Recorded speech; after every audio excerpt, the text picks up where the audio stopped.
Let us sing a song that will cheer us by the way. In a little while we're going home. For the night. 성도들의 교과 공부를 응원합니다. 강남하늘교회 교과 방송입니다. 네, 저희 교과 방송을 여러분들이 사랑해 주셔서 한 1,000명여 명 정도가 이제 보통 방송을 들으셨어요. 근데 요즘에는 새해가 돼가지고 2,000명 이상씩 이제 들으시더라고요. 그래서 왜 이렇게 많이 들으실까? 그랬더니 어려워서 2번씩 듣는 네. 거라고. 확실합니다. 네, 우리 2번씩 들으시면서 또 2번 뵈서 반갑습니다. 그리고 또 첫 번째 들으시는 우리 분들도 또 한 주 만에 뵙게 돼서 참으로 반갑습니다. 요한계시록 시작할 때 제가 배웠는데요. 요한계시록은 하나님께서 그분의 백성을 돌봐주신다, 이런 약속으로 가득한 책이라고 이제 배웠습니다. 오늘은 7인 살필 터인데요. 이 엇나가는 백성들을 어떻게 보살피시며 그들에게 은혜를 주시는지 먼저 좀 살펴보도록 하겠습니다. 죄 짓는 게 편하고 또 계속 좋으면 계속 죄를 짓지 않겠습니까? 네. 그런데 하나님께서는 엇나간 자녀들을 그냥 방치하지 않으십니다. 하나님의 사랑은 고난을 허용하시더라도 죄의 길을 계속해서 우리가 가지 않도록 해주시는 것입니다. 하나님께서는 구원받는 것이 어려운 것이 아니라 죄를 짓고 멸망받는 것이 어렵도록 만들어 놓으신 것입니다. 구원 받는 것이 어려운 것이 아니라 죄 짓고 멸망받는 것이 오히려 더 어렵게 네, 만들어 놓으셨다. 그럼 굉장히 감사한 거네요. 그렇죠. 예, 죄 짓고 살기가 더 힘들게. 예, 오히려 그것을 더 어렵게 만들어 놓으신 것마저도 하나님의 사랑임을 알 수 있는 것인데, 생각해 보면은 이 하나님의 사랑은 이 죄의 길을 참 편하게 좋게 가지 않게 해놓으신 것 같아요. 성적으로 부도덕하면 병이 걸리게 되죠. 에이즈가 걸리게 되기도 그렇죠. 하고 또 여러 성병이 걸리기도 합니다. 그러니까 이렇게 쾌락을 추구하고 재밌게 살면은 다 좋을 것 같지만 행복하게 살게 만들지 않으신 것입니다. 왜 그러셨냐면 죄 중에서 멸망받지 않도록, 하나님의 사랑을 알 수 있는 거죠. 죄 중에서 멸망받지 않도록 하시기 위해서 그렇게 하셨습니다. 오늘 7인 중에 이 4가지 인을 통해서 자꾸 격결로 가는 주의 백성들을 어떻게 하나님께서 역사적으로 돌아오게 하셨는지 또 보존하셨는지 먼저 좀 살펴보도록 하겠습니다. 7인이 생소하실 수가 있겠는데요. 이 첫 번째 이 그룹으로 묶여져 있는 이 4가지 인에 대해서 먼저 살펴보도록 하겠습니다. 우리 계시록 6장 1절부터 8절의 말씀을 좀 읽어보실까요? 네. 내가 보매 어린 양이 7인 중에 하나를 떼시는데 그때 내가 들으니 내 생물 중에 하나가 우레소리같이 말하되 오라 하기로. 이에 내가 보니 흰 말이 있는데 그 탄 자가 활을 가졌고 면류관을 받고 나아가서 이기고 또 이기려고 하더라. 둘째 인을 떼실 때 내가 들으니 둘째 생물이 말하되 오라 하니 이에 다른 붉은 말이 나오더라. 그 탄 자가 허락을 받아 땅에서 화평을 제하여 버리며 서로 죽이게 하고 또 큰 칼을 받았더라. 셋째 인을 떼실 때 내가 들으니 셋째 생물이 말하되 오라 하기로. 내가 보니 검은 말이 나오는데 그 탄 자가 손에 저울을 가졌더라. 내가 네 생물 사이로부터 나는 듯한 음성을 들으니 이르되 한 데나리온의 밀 한 대요 한 데나리온의 보리 석 대로다. 또 감람류와 포도주는 해치지 말라 하더라. 넷째 인을 떼실 때 내가 넷째 생물의 음성을 들으니 말하되 오라 하기로. 내가 보매 청황색 말이 나오는데 그 탄 자의 이름은 사망이니 음부가 그 뒤를 따르더라.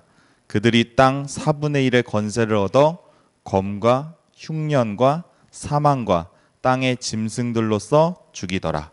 네, 여기 보니까 첫 번째 인을 떼었을 때 흰말이 나오고 그 결과로 이기고 또 이기게 네. 되었다고 기록되고 있습니다. 그리고 이제 두 번째 인을 떼죠. 네. 어떤 일이 생겼죠? 여기 보니까 붉은 붉은 말이 나오고 그 다음에 칼과 사륙이 나오게 됩니다. 세 번째 인을 떼었을 때 검은 말과 더불어서 또 잘 기억해야 될 게 기근이 나옵니다. 이 기근이 너무 심해가지고 음식을 저울에 달아서 먹게 되는 것입니다. 네 번째 인에서는 청황색 네. 말이 나옵니다. 그리고 이어서 뭐가 나오면 사망이 나오죠. 근데 이 사망이란 말은 히브리어 데베로에서 온 말로 역병, 뭐 전염병 이런 뜻이 있습니다. 그러니까 이 청황색 말이 나온 후에 있을 사망을 뭐 전염병 또는 온역, 뭐 역병 이렇게 번역할 수도 있겠습니다. 네. 근데 이 일요일 소지를 보시면 방금 소개된 계시록의 말씀과 평행인 성경절이 등장합니다. 레위기 26장을 한번 보시죠. 21절. 너희가 나를 거슬러 내게 청종하지 아니할진대 내가 예, 너희의 여기 보면 네. 청종하지 아니하는 백성에게 이런 일이 생기는 것입니다. 내가 너희의 제대로 너희에게 7배나 더 재앙을 내릴 것이라. 25절입니다. 내가 칼을 너희에게로 가져다가 언약을 어긴 원수를 갚을 것이며 너희가 성읍에 모일지라도 너희 중에 연병을 보내고 너희를 대적의 손에 넘길 것이며 내가 너희가 의뢰하는 양식을 끊을 때 열 여인이 한 화덕에서 너희 떡을 구워 저울에 달아주리니 너희가 먹어도 배부르지 아니하리라. 여기 보니까 주의 말씀을 청종하지 아니하는 백성들에게 주님께서는 그냥 될 대로 되라 이렇게 내버려 두지 않으시는 것입니다. 방관만 하지 않으시고 주님께서는 여기 보니까 레위기에 칼과 기근과 연병을 보내시는 것입니다. 이 똑같지 않습니까? 엇나간 자들에게 보내는 칼, 기근, 연병 이거는 첫 번째 인을 뗐을 때 나오는 칼 그리고 두 번째 인을 뗐을 때 나오는 기근 세 번째 인을 뗐을 때 나오는 기근 그다음에 네 번째 인을 때 나왔을 때 이 연병 이 똑같은 것입니다. 에스겔서에서도 이런 말씀이 있습니다. 에스겔 14장 21절 보시면 주 여호와께서 이같이 이르시되 내가 나의 4가지 중한 벌 곧 칼과 기근과 사나운 짐승과 전염병을 예루살렘에 함께 내려 사람과 짐승을 그 중에서 끊으리니 그 해가 더욱 심하지 아니하겠느냐. 충성되지 못한 그분의 백성을 그냥 내버려 두지 아니하시고 주님께서는 칼과 기근과 전염병과 짐승을 보내서 성결케 해 주시는 것입니다. 엇나가는 이스라엘 백성을 지도하기 위해서 레위기의 말씀과 에스겔의 말씀이 계시록에서 반복되어지는 것이지요. 여기 보니까 칼과 기근과 여기 에스겔에 보면 이 쌓아나온 이 짐승이 또 나오는 거죠. 그리고 사망이 나오는데요. 여기 보시면 이게 똑같은 거예요. 뒤에 보면 여기 7인을 네 번째 인을 띄었을 때 사망과 더불어 뭐가 또 나오죠? 이 짐승이 추가돼서 나오는 것입니다. 그러니까 잘못된 주의 백성들에게 에스겔에 보면 칼과 기근과 그다음에 짐승과 사망을 보내시겠다. 또는 다른 말로 전염병을 보내시겠다 이렇게 했는데 이 인을 뗐을 때 이것도 역시 똑같이 이것이 나오는 것입니다. 인을 통해서 칼과 기근과 짐승과 전염병을 허용하시는 주님. 왜 허용하실까요? 우리 주님께서는 우리가 계속해서 죄를 지며 살면서 멸망하는 것을 원치 않으시는 것입니다. 아까 드린 말씀처럼 구원받는 것이 어려운 것이 아니라 죄 짓고 멸망받는 것을 훨씬 어렵게 이렇게 만들어 놓으신 것입니다. 자꾸 편한 거 찾으시는데 죄의 길에는 평안이 없습니다. 레위기 때나 또 에스겔 시대나 신약의 시대에도 죄의 길에는 어려움이 있는 것입니다. 칼과 기근과 사나운 짐승과 전염병을 만나게 되는 것입니다. 하나님은 사랑이십니다. 하나님의 사랑은 사단이 주는 고난을 허용하시고라도 죄의 삶을 계속 살게 하지 않으시는 것임을 꼭 기억하셨으면 좋겠습니다. 제가 교과 준비를 하면서 이 내용을 어떻게 우리 교과반에 설명을 할까 하다가 생각난 게 있었어요, 네. 목사님. 제가 학교에서 아이들을 혼내면 네. 얘네가 엄청 싫어해요. 당연히 너무 무섭고 그러니까 그렇죠. 싫어하겠죠. 근데 그럼 저는 그 속으로 그런 생각을 하거든요. 그러면 너가 지금 잘못하는데 내가 널 내버려둬 그걸 원해? 너 진짜 그러길 원해? 저는 그렇게 물어보거든요. 그러면 그건 또 아닌 것 같대요. 그래서 저도 이제 스스로 계속 생각하거든요. 이게 내가 아이들을 정말 사랑하니까 계속 하는 거다. 이건 사랑으로 혼내는 거다라는 생각을 자꾸 하게 되는데 아이들이 저한테 물어본 것처럼 저도 네. 그냥 막연히 요한계시록을 보면서 왜 이렇게 자꾸 혼내시는 것 같지? 무섭다 이 생각만 네. 하지 않았었나? 그러면 이런 말씀들이 과연 교회 역사 속에서는 그 주님의 이 언약이 그렇게 실현됐는지 한번 그것을 보면은 네. 첫 번째 인에 속하는 에베소 교회 그 여러 이교의 핍박을 받았은 그때에도 복음으로 승리를 거두고 또 승리하는 네, 맞아요. 그런 교회가 되었습니다. 복음 전파함으로 계속 승리하는 모습을 네, 보여줬죠. 그 모습이 딱 보이죠. 네. 그리고 두 번째 인을 상징하는 이 서머너 교회인데요. 우리 서머너 네. 교회는 저희가 순교자를 설명하면서 방송을 그쵸. 했던 것도 기억이 나는데요. 100년부터 313년까지의 순교의 시대였던 서머너 교회 인을 떼셔서 칼을 허용했습니다. 그런데 그 칼을 통하여 이제 교회가 타락한 것이 아니라 오히려 순결한 교회가 되는 것입니다. 우리 교회에 좀 어려움 있고 우리 삶에 어려움 있다고 뭐 낙담할 건 아닌 것 같아요. 네. 이거 정말 잘 활용하면 책망이 없던 서머나 교회처럼 그렇게 귀하게 또 되는 일도 있겠네요. 네. 그 힘든 순교의 시대에 칼로 인해서 오히려 순결한 그렇죠. 모습을 볼 수 있게 됩니다. 세 번째 인은 313년부터 538년까지 버가모 교회 때를 나타내는데요. 이때는 콘스탄틴 황제의 개종으로 교회가 세속화되는 것을 저희가 공부했었지요. 그 세속화되는 교회를 그냥 가만두지 않으시고 세 번째 인을 떼심으로써 영적 기근을 허용하시는 것입니다. 그러니까 물질적 기근과 더불어 영적 기근을 허용하셨습니다. 왜 그러셨냐면 헛된 이 조금의 세속의 부가 아닌 영원한 부를 좀 깨닫고 그것을 얻어야 한다. 이것을 알게 해주려고 하신 거죠. 우리 성경에는 굉장히 유명한 탕자의 비유가 있습니다. 탕자가 아버지 집에 결국에 돌아가죠. 그렇죠. 저희가 생각해 보면 탕자가 그렇게 힘들게 살다가 왜 돌아갔을까? 그 계기가 성경에 보면은 있는데요. 돼지 먹는 주업 열매도 배를 채우려 하되 그것을 주는 자가 없으니. 그러니까 너무 먹을 게 없으니까 그 돼지 주업 열매를 먹으려고 했는데 그 열매마저도 이제는 더 이상 먹을 수 없는 상황이 되는 것입니다.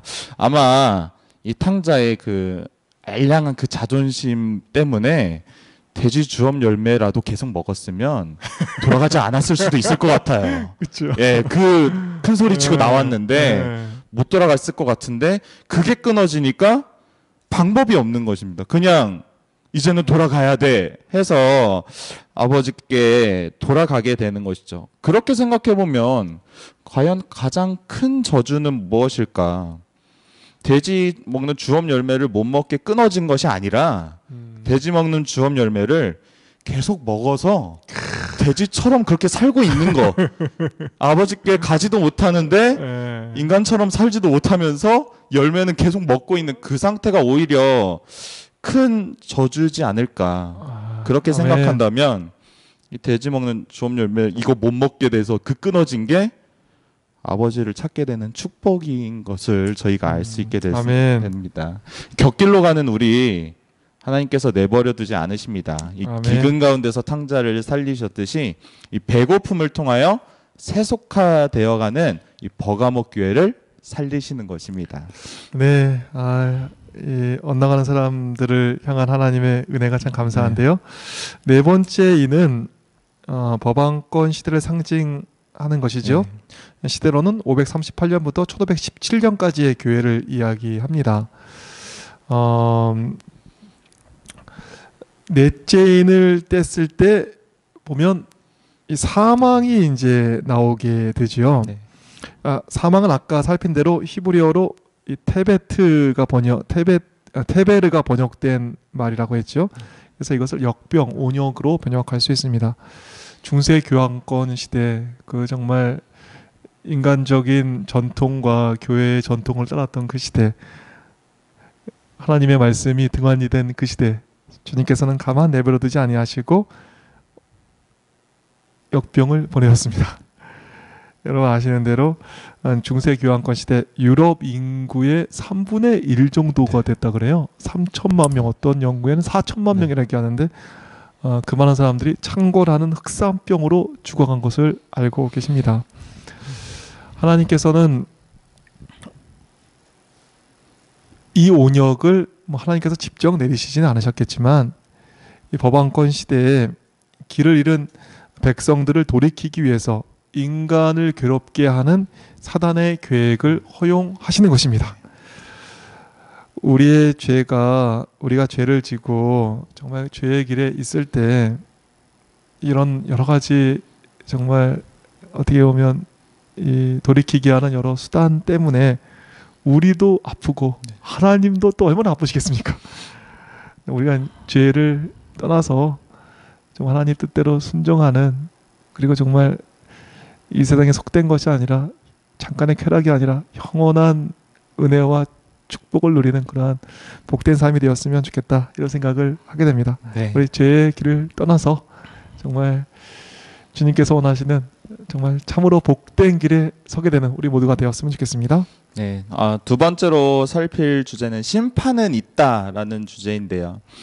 다섯 번째 인을 뗍니다. 다섯 번째 인은 역사적으로 종교 개혁 시대라 불리는 4대 교회를 이야기합니다.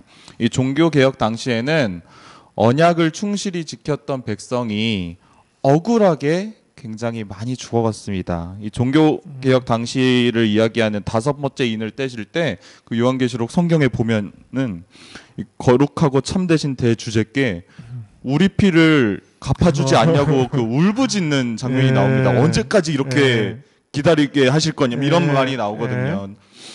그럼 근데 그들에게 이렇게 이야기하십니다. 조금 기다려라. 때가 되면 심판 베풀 것이다. 이런 하늘의 음성을 듣게 하십니다. 네.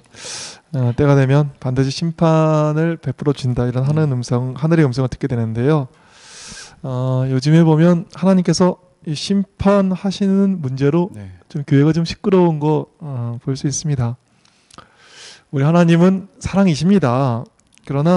그래서 하나님은 완전한 회개의 기회를 주십니다. 그러나 회개하고 죄인을 구원하기를 원하시지만 죄를 끝까지 고집할 때는 때가 참에 죄에 합당한 심판을 하시고야 마는 것입니다. 심판이 없는 것은 성경의 가르침이 아닙니다. 십자가를 여러분 생각해 보십시오. 하나님은 사랑이십니다. 그러나 죄는 그냥 넘어가지 않으십니다. 아들에게까지 죄의 결과에 맞는 공의로운 집행을 하시는 분이 우리 하나님이십니다. 십자가를 통해서 하나님은 죄인을 구원하시는 분임을 알게 함과 동시에 이 죄에 합당한 값을 치르게 하시는 공의로운 분임을 또한 알게 되는 것입니다. 심판이 없다고요? 우리 하나님은 자기 아들에게까지 죄의 값을 치르게 하는 분이십니다. 분명한 심판이 있음을 기억하시고 죄의 길에서 나오는 우리 모두가 되었으면 좋겠습니다. 네. 이제 세 번째로 마지막으로 살필 주제는 재림은 임박하다입니다. 언제부턴가 우리 박선재 PD님이 시간을 안 내주세요. 아예 신경을 안 쓰세요. 뭐 이제 재림을 임박한데 우리 끝날 시간도 임박해지는 거 아마 지난 것 같아요. 지난 예. 네. 포기하셨네요 그냥. 아이고 너무 죄송해라. 마지막으로 여섯 번째 인이 떼어집니다. 여섯 번째 인은 이제 1798년부터 있는 빌라델비아와 또 마지막 라오디게아 교회 시대임을 저희가 알 수 있습니다. 이 여섯 번째 인이 떼어질 때 발생하는 일은 계시록에서 이렇게 기록하고 있습니다. 계시록 6장 12절로 있는 말씀입니다. 내가 보니 여섯째 인을 떼실 때 큰 지진이 나며 해가 검은 털로 짠 상복같이 검어지고 달은 온통 피같이 되며 하늘의 별들이 무화과 나무가 대풍에 흔들려 설익은 열매가 떨어지는 것 같이 땅에 떨어지며, 그러니까 교과 목요일 소지에 어떻게 이 약속이 이루어졌는지를 그 해와 함께 같이 설명해 주셨는데요.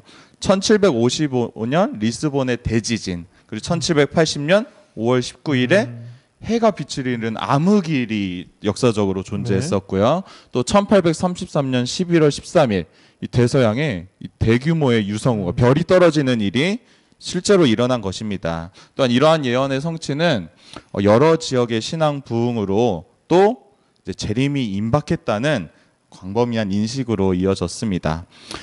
여섯 번째 인이 떼어진 후 이제 곧 있을 우리 주님의 재림에 대하여 계시록은 이어서 이렇게 기록하고 있습니다. 15절 말씀입니다. 6장 15절.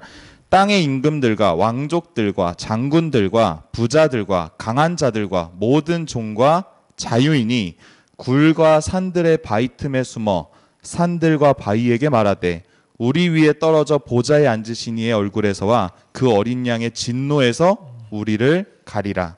우리 주님 모든 죄악을 끝내시고 우리를 구원하시기 위하여 이제 곧 오실 것입니다. 여섯 번째 떼어지고 이제 곧 주님 오실 때입니다. 이렇게 재림은 임박했다는 것을 알 수 있습니다.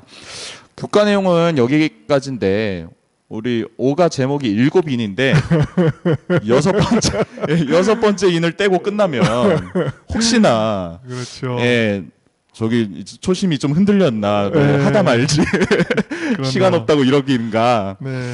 예, 교과 내용은 여기까지인데 목사님 그래도 7번째인 잠깐 뭐 후에 네. 살피겠지만 부록으로 잠깐 설명해 주신다면요. 네. 이 계시록 6장까지 6개 인이 나온 다음에 계시록 8장에서 네. 7째 인이 떼어진 것을 볼 수 있습니다. 계시록 8장 1절 보시면 7인이 떼어진 후에 하늘이 반시간쯤 고요하더니 이렇게 했습니다. 7째 인을 뗀 후에 침묵이 있는데요. 이것은 재림 이후에 있게 된 일이라고 우리 스테파노 노치는 그의 책 예수 그리스도의 계시에서 이야기를 하고 있습니다. 이 교과를 쓰시는 네. 분이시죠. 다시 좀 말씀드리면 계시록 6장에서 6개의 인이 떼어지고 계시록 8장에서 예수님 재림 후에 7번째 인이 떼어지는 것을 볼 수 있습니다. 그 후에 잠깐 이게 정막이 있는 것이죠. 그러면 궁금하지 않습니까? 이 6번째 인과 또 재림 후에 있게 된 그 7번째 인을 떼면서 있을 고요한 사건, 요 사이에 인류 최대의 정말 사건인 예수님의 재림이 있는 것입니다. 그러면 누가 과연 이 재림의 자리에 서게 될 것인가? 궁금한 것입니다. 네. 누가 서게 될까요? 6과 시작하는 건가요? 맞습니다. 거기에는 하나님의 인을 받은 주의 백성이 서게 되는 것입니다. 네. 세상이 원하는 것이 아니라 어린 양이 어디로 인도하시든지 따라가는 정말 인받은 주의 백성이 그곳에 쓰게 되겠지요. 그럼 6째 인과 7째 인 사이에 정말 재림의 때 누가 서게 될 것인가? 이것은 다음 주에 네. 저희가 구체적으로 배우도록 하겠습니다. 다음 주가 궁금하고 또 기다려집니다. 네.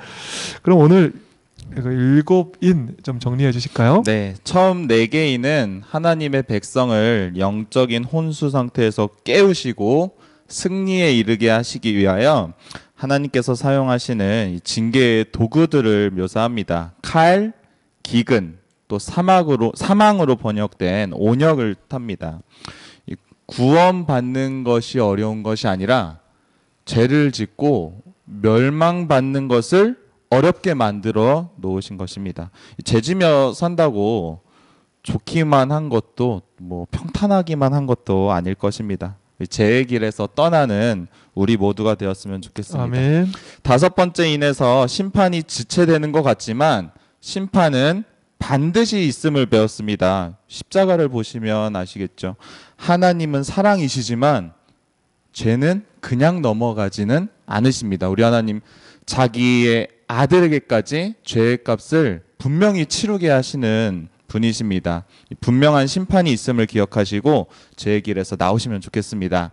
마지막으로 여섯 번째 인은 떼어졌고 우리 주님의 재림이 임박한 것도 살펴보았습니다. 잘 준비되어서 우리 재림의 날에 서게 되는 우리 모두가 되었으면 좋겠습니다. 네, 성도들의 교과 공부를 응원하는 강남하늘교회 교과 방송 오늘은 여기까지 하겠습니다. 그럼 다음 주에 재림의 날에 서게 될 우리 임받은 하나님의 백성에 대해서 살펴보도록 하겠습니다. 그때까지 안녕히 계십시오.